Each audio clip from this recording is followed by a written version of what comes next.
Hello po, meron tayong i-unbox ngayon dahil nung last time na nagpunta po si Mami sa Ueno, ito ay binidyo natin sa Brandway. So nagustuhan niya. So minessage niya ako na, Mami, gusto ko po yung wallet na Gucci na yon.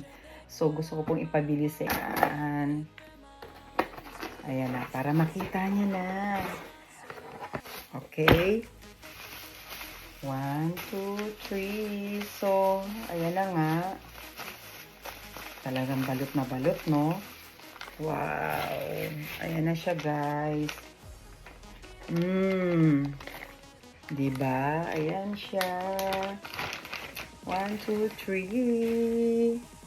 Ito yung wallet na pinabili niya. So, ito na po yung wallet ninyo. Ito yung ating subscriber na taga Dubai po siya. So, ayan. Sabi ko, wait lang ha. Kasi nauna yung mga